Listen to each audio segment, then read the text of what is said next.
grabbing my belly tight. Sorry, guys. Oh my gosh. Gosh, how sick. Fudge. Oh my gosh. Oh my god.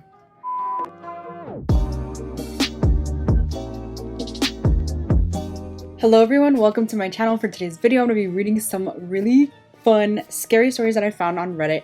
I got this idea from my friend Twisted Glam, as well as a few other creators that I've seen do this on YouTube, and I really thought it would be fun, especially in October, which is the best month of the year, arguably, for us to do this. So that's what we're going to do. I just did this makeup look for TikTok/Instagram. I'm doing 31 days of Halloween over there if you're interested in that. I'll have my links down below, as well as everything on my face if you're interested in recreating this. I'll have a tutorial up on YouTube probably after this video goes up. If you're new here, I hope you'll subscribe. I'm going to be doing a bunch of these this month and I'm really excited to get to them. So let's hop into this video. Taking a page from Ariana, Twisted Glam, and telling you what candle I'm going to be burning while I'm reading these stories. This is a pumpkin cinnamon bun. I love it, from Bath & Body Works.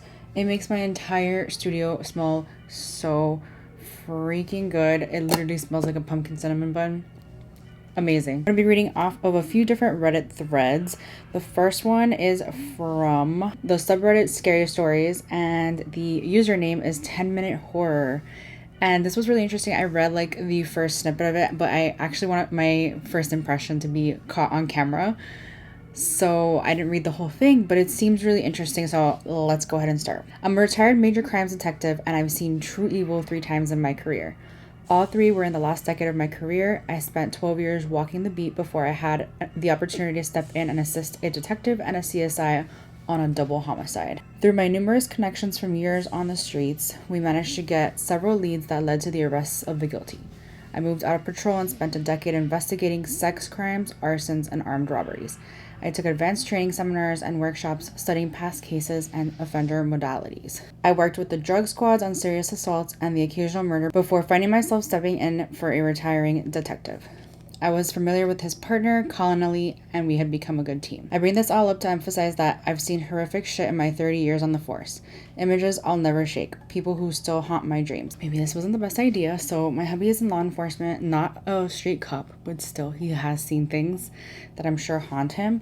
So, okay.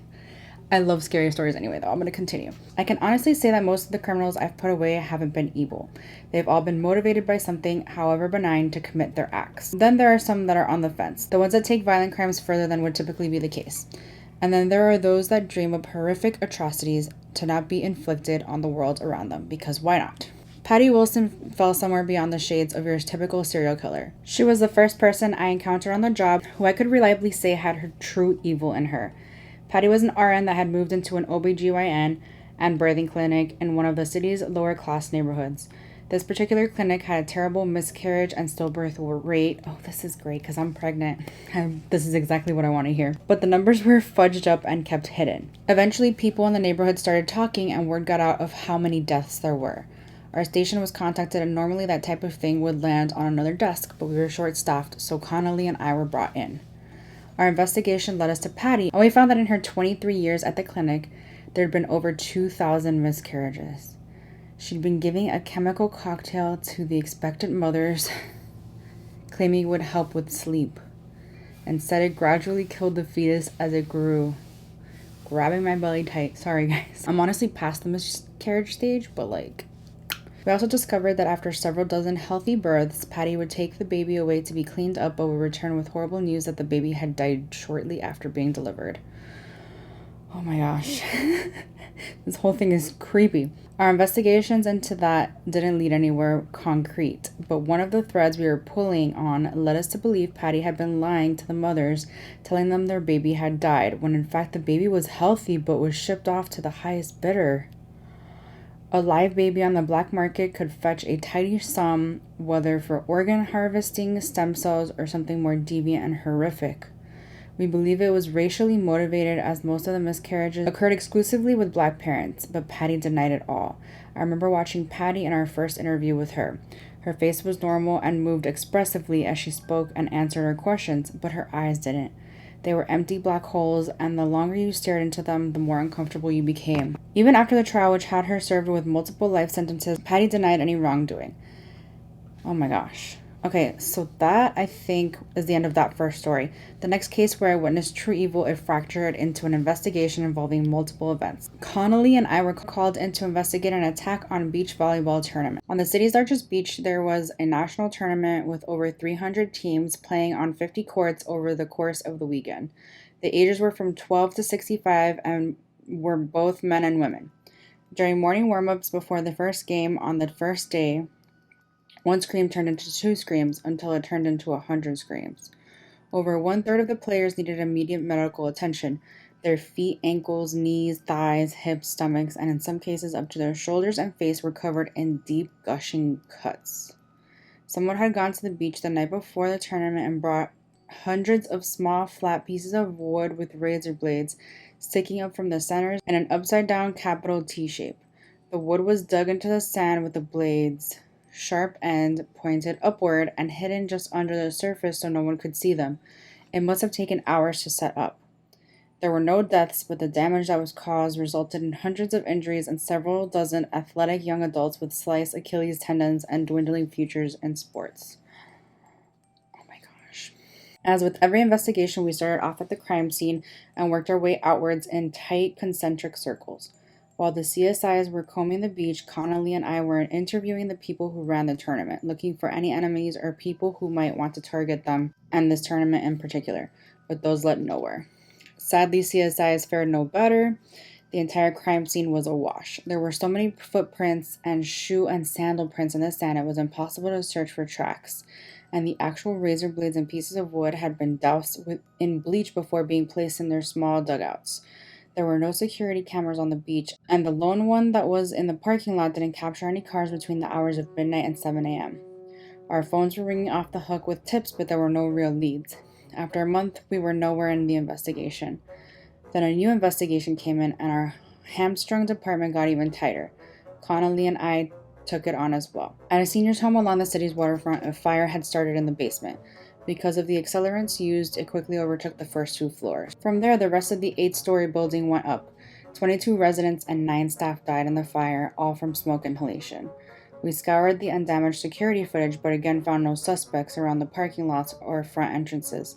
The footage from the rear of the building was destroyed, so we couldn't check it. Then a third investigation dropped onto our desks. This time, there was a mass poisoning in a junior high school cafeteria. There were 23 deaths, 15 of which were students, and over 100 severe injuries. Our investigation showed that someone had stealthily broken into the school overnight and poisoned every piece of food in the cafeteria stockroom, fridge, and freezer with arsenic. It was a miracle more people didn't die. All the school's exterior cameras were working, and after scouring them for clues, we finally found one in the back doors. The footage captured someone dressed in all black with a hood and ski mask over his face. He'd used a small set of lock-picking tools to enter the back door, which led to the kitchen. He used the same door to exit and ran off across the soccer field towards the water. And everything made sense.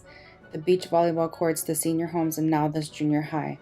They all backed out onto the water. The school itself had taken advantage of that fact by introducing students to rowing, kayaking, sailing, swimming, and other sports and activities on the open sea. And the senior home was partially marketed based on its incredible view of the water. We hypothesized the 3 mass crimes were committed by the same individual. We marked all 3 locations on a map and scanned down the coast for all marinas and harbors. Then we went back through all the routes and picked out various waterfront hotspots we knew would have footage of their exteriors. Using the dates of the 3 incidents, we cross-checked the footage to try to find any repeat boats on the nights in question. We watched a lot of footage. There was only one boat that stood out, a large, older, black speedboat being driven by a lone individual we couldn't make out the details of. A red light glowed from inside the cabin. Connolly and I got pictures of the boat printed and went back to check the marinas and harbors. None of the clocks we went to had seen a particular boat or had records of it, which made us think it was docking at a private residence. I spoke to one of my friends in narcotics named Waco, and he brought up the drug boats that had been populating the cove near the last dock we visited. It turned out that many drug users in our city had been moving away from the alleyways and SROs and onto the small dinghies and drug boats, turning them into floating pill houses. The boats were harder for cops to break up or investigate, and you could float in the cove or out in the nearby channel for up to 6 months before having to vacate. Of course, the 6-month rule was never enforced, so the cove kept getting busier with more and more drug boats. Waco offered to help. He went in one night and made his way around the 30 or so boats which were loosely tied together. Waco found our black boat. He learned the owner was a guy people called Red. He was a dealer and let people use and pass out on board his boat afterwards. The next night, Waco went back, and we followed him from a distance with the Coast Guard. We had Waco wired so we could hear anything on board. His plan was to get with a few others to buy and use some heroin, then pass out. He would fake the shooting up part and pretend to fall asleep. Connolly and I listened in, hearing the details of casual conversations going on from the other users as they brought up and started prep. Soon enough, all the voices went quiet, including Waco's. A rough, agitated voice called out, asking if anyone was awake. There was no response. The voice belonging to Red laughed and said, "Good." Gosh, how sick. We heard some shuffling, then the engine on the boat revved into gear. The boat peeled out, leaving the cove behind. Fudge. Oh my gosh. Waco had a GPS tracker in his shoe, so Connolly and I watched the boat on a monitor as it headed out to sea. We followed from a distance. The Coast Guard's lights all turned off and went completely stealth. Connolly and I continued listening in. After several minutes, the engine died down. There were sounds of chains rustling, then clanking together. Waco's voice came over the mic in a hushed, frantic whisper. "He's chaining us together. There's an anvil on one end." Oh my god! Our captain flipped the lights and sirens on, and the boat gunned towards the blip on our radar. Over the mic, we heard Red notice the sirens. He started to panic, and from what Waco told us, he was about to toss the anvil over the side. But Waco was up and ready to fight. He surprised Red from behind and got him in a chokehold.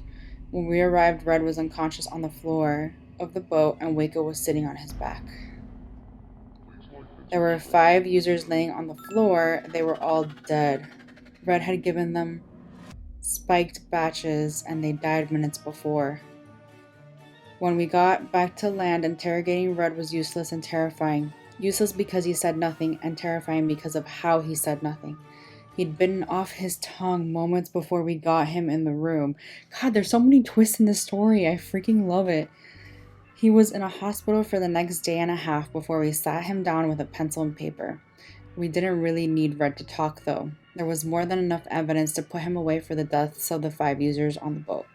And then the drivers found more bodies along the same stretch Red boated on. Altogether, it appeared Red was responsible for the deaths of over 50 people, and that didn't include the beach volleyball tournament, the seniors' home, or the junior high school. The thing I remembered most about my brief time sitting across Red during the interviews were his eyes. Just like Patty, I watched his face move and twitch and wrinkle, but his eyes were always the same, empty black, holding my gaze. We never got a reason or motive for any of it. We found out he'd been in and out of foster homes up until his 16th birthday. Coincidentally enough, there was a house fire which killed both his foster parents and 2 other kids living there. I bet he did it. After that, Red disappeared for a few years, then got nabbed for an assault in a movie theater and spent his 20s in and out of prison. Who knew how much destruction Red had caused over the course of his life? Oh my gosh, there's another story. So this might be the only one I read today. My third experience with True Evil was just as Connolly was nearing his retirement. Poetically enough, it was our last case together. We'd been investigating the individual abductions of 6 Caucasian women between 18 and 22. It was a little old for grooming gangs, and we ruled out human trafficking. We'd done a ton of legwork and repeat interviews with friends and family. No one went back on previous statements, everyone was solid. We didn't have a single person of interest. We did have a connection between the girls. They all traveled in similar underground heavy metal punk rock circles. They also appeared to have a similar fascination with Satanism. Connolly and I went back over the details of each disappearance and found that they all coincided with a certain opening band that occasionally played at a weekly death metal show. They were called Helvete and were a Norwegian black metal band. I like heavy metal, so this is interesting. They were known for covering themselves in what looked like blood and performing in masks. Each mask was different, but followed the typical signs of a face with eyes, nose, and mouth. But the texture looked like dried skin. Dark wicker twigs stuck out at the back of the head, resembling a porcupine. The more we read of them, the more they became our suspects. Connolly and I got an address and decided to go introduce ourselves. The place was on the outskirts of town, surrounded by a large plot of land and forest. We parked up the driveway, and I'll admit the walk up to the house, I was feeling nervous. I don't blame you. It was dusk, and the sky was a darkening gradient of orange to dark blue. The residence itself was a large old farmhouse. Death metal blared from somewhere inside, thudding out through the shuttered windows. There was a large black van parked out back and 2 sedans in the front. A scream erupted from the house, louder than death metal rock. I pulled my 9mm and Connolly pulled his .38. We called for backup and went in through the front door, which was unlocked. The interior had a staircase to the right that led upstairs, and a hallway to the left that led to a living room, dining room, and kitchen. More screams erupted, along with the pounding music. We could tell the screams were coming from below us, and found a door leading to a staircase to the basement.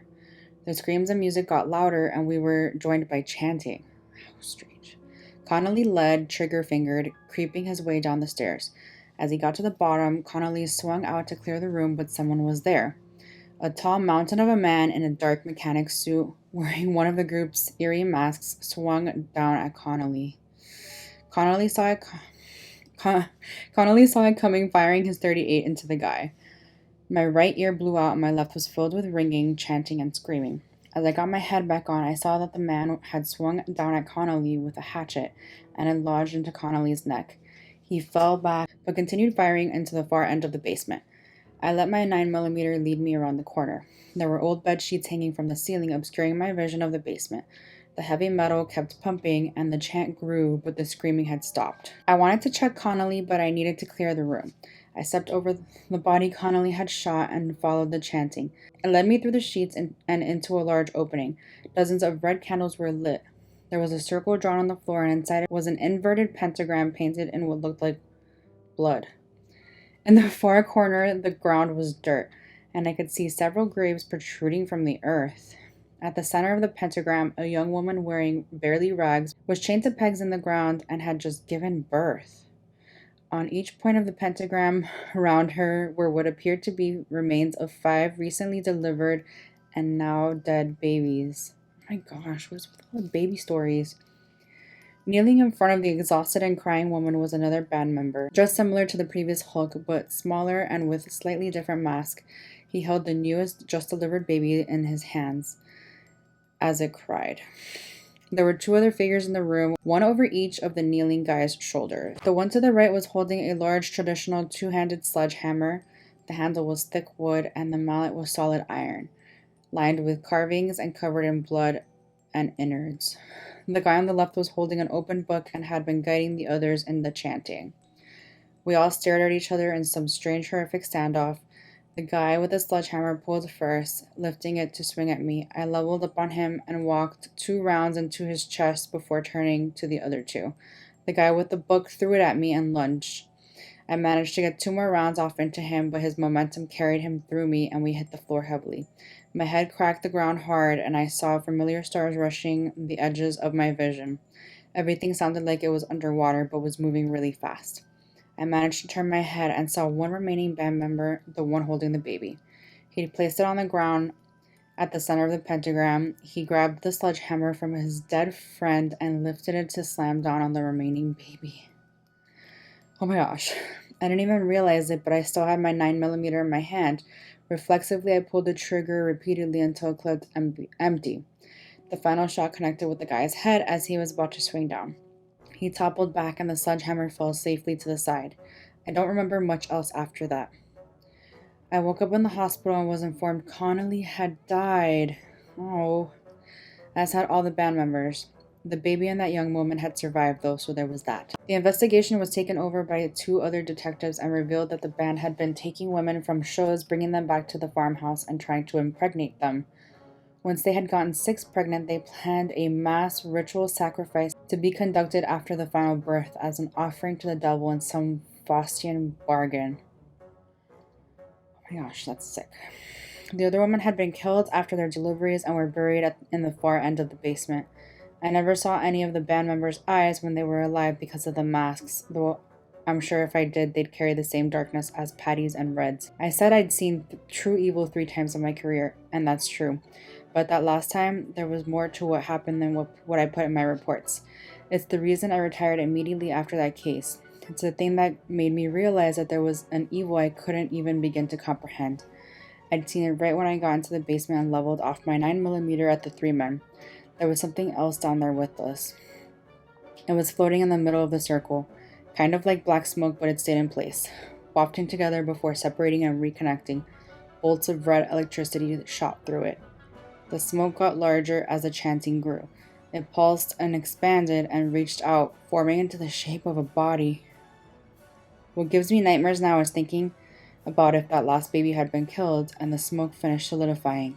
I'm terrified to whatever it would have manifested into. Would it have shown me another realm of evil? Damn, that was a huge plot twist at the end there. Oh my gosh. Okay, I'm not really sure about this Reddit thread, this subreddit. I'm not sure if these are true scary stories or scary stories people make up, but I wouldn't put it past people to do any of the things that he talked about in those stories, because my hubby has seen some crazy things. Although he's not like a street cop, he's seen some crazy things anyway, and that scares me. Okay, that one was pretty long, so I think I'm gonna end it there. I think the most terrifying one. They're all terrifying. I was gonna say the most terrifying. They're all freaking terrifying. Wow. It's 10 p.m. I'm about to go to sleep to that. That's great. I'm gonna have to watch some of the Vampire Diaries or something to calm down. So again, I will have the Reddit thread link down below if you're interested in looking at it yourself, because honestly, that was a lot to take in.